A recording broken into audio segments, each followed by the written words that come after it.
Assalamualaikum warahmatullahi wabarakatuh.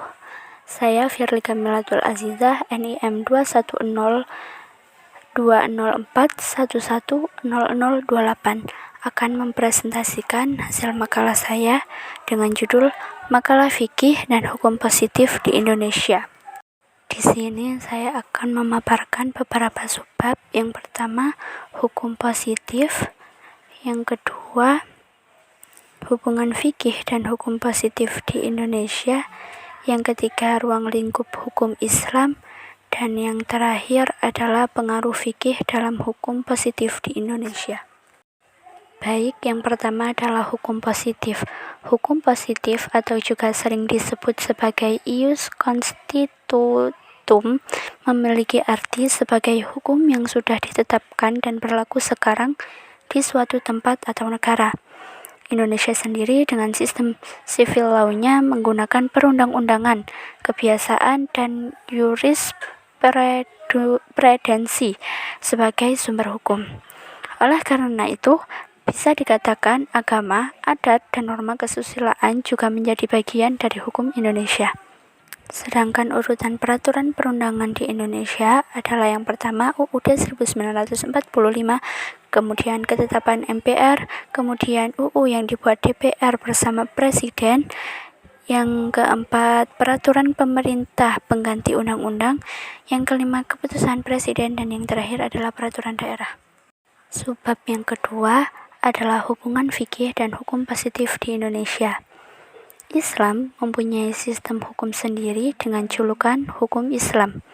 Tetapi hukum Islam juga sudah menyediakan berbagai macam aturan dan tradisi yang tidak berbantahkan dengan aturan-aturan dalam wahyu ilahi tersebut. Yang pertama adalah hukum Islam. Istilah hukum Islam bermula dari dua kata dasar, yakni hukum dan Islam. Secara sederhana, hukum bisa dimaknai untuk peraturan-peraturan yang mengatur attitude manusia dalam kalangan masyarakat, baik peraturan atau norma tersebut berupa kenyataan yang tumbuh dan berkembang di lingkungan masyarakat dengan cara tertentu dan dilaksanakan oleh pemimpin.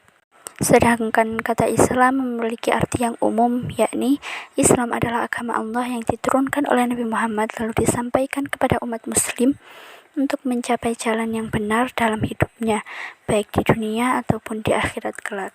Jadi kesimpulannya adalah hukum Islam adalah seperangkat norma atau peraturan yang bersumber dari Allah dan Nabi Muhammad untuk mengatur attitude manusia di tengah-tengah masyarakatnya. Untuk yang lebih singkat, hukum Islam bisa dimaknai sebagai hukum yang bersumber dari ajaran Islam. Yang kedua adalah syariat. Secara lugawi, kata syariat berasal dari bahasa Arab atau al-syariah yang artinya jalan ke sumber air atau jalan yang wajib diikuti. Bangsa Arab menerapkan istilah tersebut khususnya pada jalan setapak menuju palung air yang tetap dan diberi tanda yang jelas terlihat mata. Syariat juga mencakup hukum-hukum Allah bagi setiap perbuatan manusia, yaitu berupa halal, haram, makruh, sunnah, dan mubah.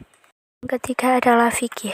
Secara etimologis, kata fikih berawal dari kata bahasa Arab al-fiqh yang bermakna pemahaman atau pengetahuan tentang sesuatu. Maksudnya ialah kata fikih identik dengan kata fahm atau ilmu yang mempunyai arti sama. Adapun secara etimologis, fikih diartikan sebagai ilmu tentang hukum-hukum syara yang bersifat amaliyah yang digali dari dalil-dalil terperinci. Yang keempat, hubungan antara hukum Islam, syariat, dan fikih. Hubungan antara syariat dan fikih sangat erat dan tidak dapat dipisahkan. Syariat adalah sumber atau landasan fikih, sedangkan fikih adalah pemahaman terhadap syariat, bahwa hukum-hukum fikih adalah refleksi dari perkembangan dan dinamika kehidupan masyarakat sesuai dengan situasi dan kondisi zamannya. Dan yang terakhir adalah usul fiqh. Istilah usul fikih sesungguhnya adalah gabungan dari kata usul dan kata fikih yang sudah dipaparkan di atas, baik menurut istilah juga menurut bahasa. Adapun tujuan yang ingin dicapai dari ilmu usul fikih ialah agar bisa menerapkan kaidah-kaidah dari dalil-dalil syara yang terperinci supaya sampai kepada hukum-hukum syara yang bersifat amali yang ditunjuk oleh dalil-dalil itu. Bab yang ketiga adalah ruang lingkup hukum Islam. Ruang lingkup hukum Islam adalah objek kajian hukum Islam atau bidang-bidang hukum yang menjadi bagian dari hukum Islam. Hukum Islam tersebut ada dua, yaitu syariat dan fikih. Yang kedua adalah ibadah. Kata ibadah berasal dari bahasa Arab. Al-ibadah ialah masdar dari kata kerja abada ya'budu yang dimaknai menyembah atau mengabdi. Yang ketiga adalah muamalah. Secara etimologis, kata muamalah berasal dari bahasa Arab al-muamalah yang berpangkal pada dasar amilaya malu amalan yang bermakna membuat, berbuat, bekerja atau bertindak. Ruang lingkup hukum Islam terbagi menjadi dua golongan. Yang pertama adalah hukum perdata Islam dan hukum publik Islam.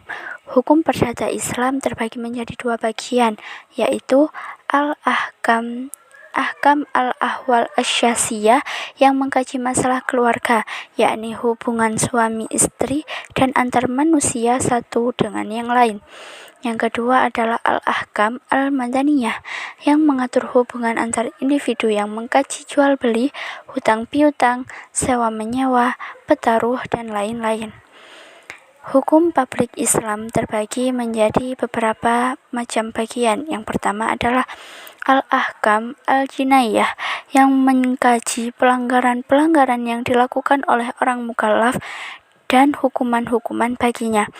Al-ahkam al-murafa'at yang mengkaji masalah peradilan, saksi, dan sumpah untuk menegakkan keadilan.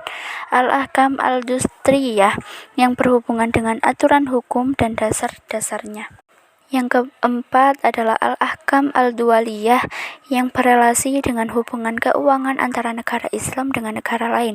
Yang kelima al-ahkam al-iqtisadiyah wa al-maliyah yang terkait dengan hak orang miskin terhadap harta orang kaya dan mengatur sumber penghasilan dan sumber pengeluarannya. Dan yang terakhir adalah al-ahkam al-khuluqiyah yang mengatur norma-norma di dalam kehidupan sosial umat Islam. Subbab yang terakhir adalah pengaruh fikih dalam hukum positif di Indonesia. Sebagai upaya pembinaan dan pembangunan hukum nasional, hukum Islam telah memberikan kontribusi yang sangat besar, paling tidak dari segi jiwanya. Pernyataan ini diperkuat oleh beberapa argumen. Yang pertama adalah UU Nomor 1 Tahun 1974 tentang perkawinan. Pada pasal 2, undang-undang ini ditulis bahwa perkawinan adalah sah apabila dilakukan menurut hukum masing-masing agamanya. Sementara dalam pasal 63 menyatakan bahwa yang dimaksud pengadilan dalam undang-undang ini adalah pengadilan agama bagi mereka yang beragama Islam.